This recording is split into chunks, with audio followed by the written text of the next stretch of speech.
Imagine ಮಾಡಿ ನಿಮ್ಮ ಹತ್ರ ಒಂದು ಸೀಕ್ರೆಟ್ ಪವರ್ ಇದೆ. ಅದರಿಂದ ನೀವು ಯಾವುದೇ ವ್ಯಕ್ತಿಯ ಮೈಂಡ್ ಓದಬಹುದು, ಅವರ ಎಮೋಷನ್, ಅವರ ನೆಕ್ಸ್ಟ್ ಮೂವ್, ಅವರ ಡಿಸಿಷನ್ ಎಲ್ಲ ನಿಮ್ಮ ಕಂಟ್ರೋಲಲ್ಲಿ ತಗೋಬಹುದು. ಬಾಸ್ ಇರಲಿ, ಡೋಸ್ ಇರಲಿ, ಸ್ಟ್ರೇಂಜರ್ಸ್ ಇರಲಿ, ಕ್ರಶ್ ಇರಲಿ, ಎಲ್ಲರಿಗೂ ತನ್ನ ಬೆರಳಿನಲ್ಲಿ ಆಡಿಸಬಹುದು. ಇದು ಯಾವುದೇ ತರಹದ ಮ್ಯಾಜಿಕ್ ಅಲ್ಲ, ಇದು ಸೈಕಾಲಜಿಯ ಡಾರ್ಕ್ ಸೈಕಾಲಜಿ. ಇದನ್ನ ಜಗತ್ತಿನ ಮ್ಯಾನುಪ್ಯುಲೇಟರ್ಸ್, ಲೀಡರ್ಸ್ ಮತ್ತು ಇನ್ಫ್ಲುಯೆನ್ಸರ್ಸ್ ಯೂಸ್ ಮಾಡ್ತಾರೆ ಜನರನ್ನು ಕಂಟ್ರೋಲ್ ಮಾಡೋಕೆ. ಅದು ಅವರಿಗೆ ಗೊತ್ತಿಲ್ಲದಂಗೆ ಇವತ್ತು ನೀವು ಈ ವಿಡಿಯೋದಲ್ಲಿ ಕಲಿತೀರಾ ಸೈಕಾಲಜಿ, ಆ ಡಾರ್ಕ್ ಟೂಲ್ಸ್ಗಳನ್ನ. ಅದು ನಿಮಗೆ ಆರ್ಡಿನರಿ ಪರ್ಸನ್ ಇಂದ ಮಾಸ್ಟರ್ ಇನ್ಫ್ಲುಯೆನ್ಸರ್ ಮಾಡುತ್ತೆ. ಆದರೆ ಒಂದು ವಾರ್ನಿಂಗ್, ಇದು ಬರೀ ಎಜುಕೇಶನ್ ಪರ್ಪಸ್ಗೆ ಮಾತ್ರ. ಇದರಿಂದ ಯಾವುದೇ ಕೆಟ್ಟ ಕೆಲಸ ಮಾಡಬೇಡಿ. ಯಾಕಂದ್ರೆ ಈ ವಿಡಿಯೋನ ನೀವು ಪೂರ್ತಿ ನೋಡಾದ್ಮೇಲೆ ನೀವು ಇವಾಗ ಈ ಜಗತ್ತನ್ನ ಯಾವ ತರ ನೋಡ್ತಿದ್ದೀರಾ ಆ ತರ ನೋಡಲ್ಲ. Trick number 5, the reverse trap. ಜನರು ಅದನ್ನೇ ಮಾಡುತ್ತಾರೆ, ಏನು ಅವರಿಗೆ ನಾವು ಮಾಡಬೇಡ ಅಂತ ಹೇಳ್ತೀವೋ. ಇದೊಂದು ಸಿಂಪಲ್ ಟ್ರೂತ್ ಅಷ್ಟೇ. ಇದೇ ಟ್ರೂತ್ ನ ಯೂಸ್ ಮಾಡಿ ಯಾರಿಗಾದ್ರೂ ನಿಮ್ಮ ಪ್ರಕಾರ ಆಟ ಆಡಿಸಬಹುದು, ನೀವು ರಿವರ್ಸ್ ಟ್ರ್ಯಾಪ್ ನ ಅರ್ಥ ಮಾಡ್ಕೊಂಡ್ರೆ. ಆದ್ರೆ ಇದು ಹೇಗೆ ಕೆಲಸ ಮಾಡುತ್ತೆ ಯೋಚನೆ ಮಾಡಿ. ಯಾರಿಗಾದ್ರೂ ಹಿಂದೆ ತಿರುಗಿ ನೋಡಬೇಡ ಅಂದ್ರೆ ಅವರ ಮನಸ್ಸು ಮೊದಲು ಅದನ್ನೇ ಮಾಡುತ್ತೆ, ಹಿಂದೆ ತಿರುಗಿ ನೋಡೋದು. ಇದೇ ತರ ನಿಮ್ಗೂ ಹೇಳಿದ್ರೆ ಈ ವಿಡಿಯೋನ ನೋಡಬೇಡಿ ಅಂದ್ರೆ ಆವಾಗ ನಿಮ್ಮ ಮನಸ್ಸು ಕೂಡ ಈ ವಿಡಿಯೋನ ನೋಡಬೇಕು ಅಂತ ಹೇಳುತ್ತೆ. ಆವಾಗ ನೀವು ಕ್ಲಿಕ್ ಮಾಡ್ತೀರಾ. ಇದೇ ರಿವರ್ಸ್ ಟ್ರ್ಯಾಪ್, ಇದೇ ಮೈಂಡ್ ಗೇಮ್. ನೀನು ಏನು ಹೇಳಲ್ಲ, ಆದ್ರೂ ಮುಂದೆ ಇರೋನು ನೀನು ಅನ್ಕೊಂಡಿರೋದನ್ನೇ ಮಾಡುತ್ತೆ. ಎಕ್ಸಾಂಪಲ್, ನೀನು ಅನ್ಕೋತೀಯ ಯಾರೋ ಒಬ್ಬ ಫ್ರೆಂಡ್ ಕೆಲಸ ಮಾಡ್ಲಿ ಅಂತ, ಏನಾದ್ರೂ ಡೈರೆಕ್ಟ್ ಆಗಿ ಹೇಳ್ತೀರಾ, ಬ್ರೋ ಈ ಕೆಲಸ ಇತ್ತು ಮಾಡ್ತೀಯಾ ಅಂತ. ಆವಾಗ ಅವನು ಅದನ್ನ ಅವಾಯ್ಡ್ ಮಾಡ್ಬೋದು. ಆದ್ರೆ ನೀವು ಇದನ್ನ ಹೇಳಿ, ಒಂದ್ ಕೆಲಸ ಇತ್ತು ಆದ್ರೆ ಬಿಡು, ಕಷ್ಟ ಐತೆ ಅನ್ಸುತ್ತೆ, ನಿನ್ ಕೈಲಿ ಮಾಡಕ್ಕಾಗಲ್ಲ ಅಂತ. ಆವಾಗ ಅವನ ಈಗೋ ಹರ್ಟ್ ಆಗುತ್ತೆ. ಅವನು ತಕ್ಷಣ ಪ್ರೂಫ್ ಮಾಡುತ್ತಾನೆ, ನಾನು ಮಾಡ್ತೀನಿ ಇದು ಅಂತ.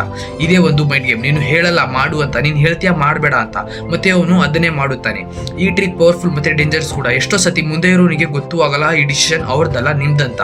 ಆ ಇಂಪಲ್ನ ಕಂಟ್ರೋಲ್ ಮಾಡಿ ಮತ್ತೆ ನೀವು ಆಗ್ತೀರಾ ಈ ಗೇಮ್ನ ಮಾಸ್ಟರ್.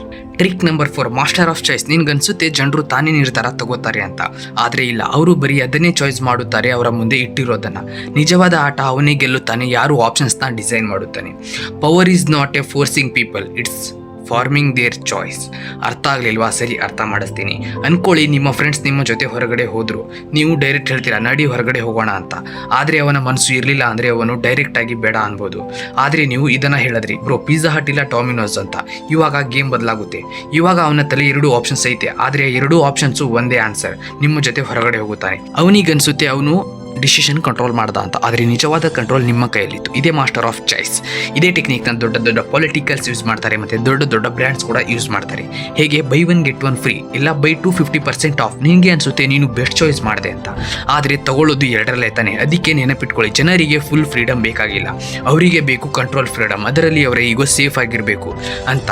ನೀನು ಬರೀ ಜನರ ಆಪ್ಷನ್ಸ್ ಕಂಟ್ರೋಲ್ ಮಾಡು, ಅವರ ಡಿಸಿಷನ್ ನಿನ್ನ ಕೈಲೇ ಇರುತ್ತೆ. Trick number 3, the guilty trap. ಈ ಟ್ರ್ಯಾಪ್ ಒಬ್ಬ ವ್ಯಕ್ತಿಯನ್ನು ಕಂಟ್ರೋಲ್ ಕೂಡ ಮಾಡಬಹುದು. ಜನರನ್ನು ಫೋರ್ಸ್ ಮಾಡಿದಾಗ ಅವರು ರಿಯಾಕ್ಟ್ ಮಾಡೋದಿಲ್ಲ, ಆದರೆ ಅವರಿಗೆ ಗಿಲ್ಟ್ ಫೀಲ್ ಆಗಿದ್ರೆ ಅವರು ತನ್ನಂತಾನೆ ಬಗ್ಗುತ್ತಾರೆ. ಹೇಗೆ, ಇಮ್ಯಾಜಿನ್ ಮಾಡಿ, ನಿಮ್ಮ ಒಬ್ಬ ಸ್ನೇಹಿತ ನಿಮಗೆ ಮತ್ತೆ ಮತ್ತೆ ಭೇಟಿ ಆಗೋಣ ಅಂತ ಪ್ರಾಮಿಸ್ ಮಾಡುತ್ತಾನೆ, ಆದರೆ ಪ್ರತಿ ಸತಿ ಅವಾಯ್ಡ್ ಮಾಡುತ್ತಾನೆ. ನೀವು ಹೋಗಿ ಡೈರೆಕ್ಟ್ ಆಗಿ ನೀನು ಯಾವತ್ತೂ ನನಗೆ ಟೈಮ್ ಕೊಡಲ್ಲ ಅಂತ ಹೇಳಿದ್ರೆ ಅವನು ಇನ್ನೂ ದೂರ ಆಗಬಹುದು. ಆದರೆ ನೀವು ಕೇವಲ ಇಷ್ಟು ಹೇಳಿ ಸಾಕು, ನಾನು ಅರ್ಥ ಮಾಡ್ಕೋತೀನಿ, ನಾನು ನಿಜವಾಗ್ಲೂ ಇಂಪಾರ್ಟೆಂಟ್ ಆಗಿದೆ, ಬಹುಶಃ ನೀನು ಟೈಮ್ ಕೊಡ್ತಿದ್ದೆ ಅಂತ. ಅವನೊಳಗೆ ಗಿಲ್ಟ್ ಎದ್ದಿರುತ್ತೆ. ಈಗ ಅವನಿಗೆ ತಾನು ನಿಮಗೆ ಇಮೋಷನಲ್ ಹರ್ಟ್ ಮಾಡಿದ್ದೇನೆ ಅಂತ ಫೀಲ್ ಬರುತ್ತೆ. ಅವನೇ ಬಂದು ನಿಮ್ಮ ಜೊತೆ ಕನೆಕ್ಟ್ ಆಗಲು ಪ್ರಯತ್ನಿಸುತ್ತಾನೆ, ಮತ್ತೆ ಎಕ್ಸ್ಪ್ಲೇನ್ ಮಾಡುತ್ತಾನೆ, ಮತ್ತೆ ಅವನೇ ಸಾರಿ ಕೇಳುತ್ತಾನೆ. ಇದರ ನಿಜವಾದ ಮ್ಯಾಜಿಕ್ ಇದೆ. ನೀವು ಏನು ಫೋರ್ಸ್ ಮಾಡಿಲ್ಲ, ನೀವು ಕೇವಲ ಒಂದು ಎಮೋಷನಲ್ ಮಿರರ್ ಅವನ ಮುಂದೆ ಇಟ್ಟಿದ್ದೀರಿ. ಆ ಮಿರರ್ನಲ್ಲಿ ಅವನು ತನ್ನ ಗಿಲ್ಟ್ ನೋಡಿಕೊಂಡು ತನ್ನಂತಾನೆ ಚೇಂಜ್ ಆಗುತ್ತಾನೆ. Trick number 2, the emotional hijack. ಜನರು ಹೆಚ್ಚು ನಿರ್ಧಾರಗಳನ್ನು ಲಾಜಿಕ್ ಇಂದ ಅಲ್ಲ, ಎಮೋಷನ್ ಇಂದ ತೆಗೆದುಕೊಳ್ಳುತ್ತಾರೆ. ಯಾರಾದರೂ ಒಬ್ಬರು ಎಮೋಷನ್ಗಳನ್ನು ಕಂಟ್ರೋಲ್ ಮಾಡಿದರೆ ಅವರು ಅವರ ಮೆದುಳನ್ನೇ ಕಂಟ್ರೋಲ್ ಮಾಡಿದಂಗೆ ಇರುತ್ತೆ.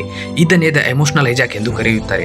ಒಬ್ಬ ವ್ಯಕ್ತಿ ಶಾಕ್, ಗಿಲ್ಟ್, ಲವ್ ಅಥವಾ ಭಯದ ಪರಿಣಾಮದ ಮೇಲೆ ನಿರ್ಧಾರ ಮಾಡಿದರೆ ಅದು ಅವರ ನಿಜವಾದ ನಿರ್ಧಾರ ಆಗಿರೋದಿಲ್ಲ. ಪೊಲಿಟಿಷಿಯನ್ ಸ್ಪೀಚ್ ಕೊಡುವಾಗ ಅವರು ಫ್ಯಾಕ್ಟ್ಸ್ ಹೇಳುವುದಿಲ್ಲ, ಫೀಲಿಂಗ್ಸ್ ಕ್ರಿಯೇಟ್ ಮಾಡುತ್ತಾರೆ. ಭಯ, ಕೋಪ ಅಥವಾ ಗರ್ವ. ನೀನು ಅವರ ಎಮೋಷನ್ಗಳಿಗೆ ಕನೆಕ್ಟ್ ಆದ ಕ್ಷಣ ನಿನ್ನ ವೋಟ್ ಅವರ ಪರವಾಗಿ ಹೋಗುತ್ತದೆ.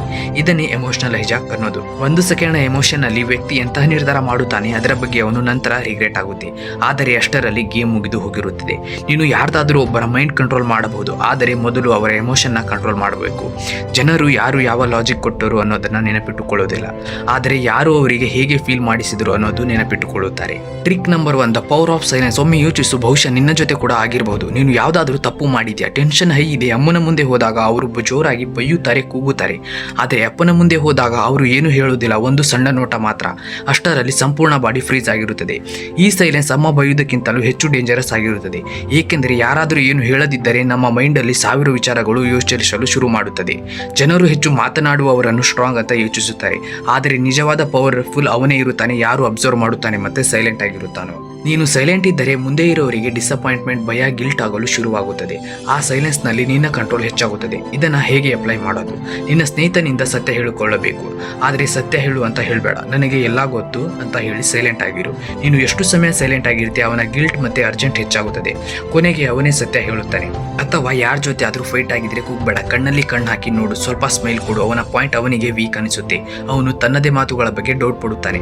ಸೈಲೆನ್ಸ್ ಪ್ರೆಸೆನ್ಸ್ಗೆ ಪವರ್ ಕೊಡುತ್ತೆ. ನೀನು ಯಾವುದಾದ್ರೂ ಒಬ್ಬರ ಮೈಂಡನ್ನು ಡಿಪ್ಪಲ್ಲಿ ಇನ್ಫ್ಲುಯೆನ್ಸ್ ಮಾಡಬಹುದು. ಈ ವಿಡಿಯೋ ನಿನಗೆ ಸ್ವಲ್ಪನಾದರೂ ಸಹಾಯ ಮಾಡಿದರೆ, ನಾಲೆಜ್ ಕೊಟ್ಟಿದ್ರೆ ಅಥವಾ ಲೈಫಲ್ಲಿ ಮುಂದೆ ಹೋಗಲು ಮೋಟಿವೇಟ್ ಮಾಡಿದರೆ ಚಾನಲ್ಗೆ ಸಬ್ಸ್ಕ್ರೈಬ್ ಮಾಡು.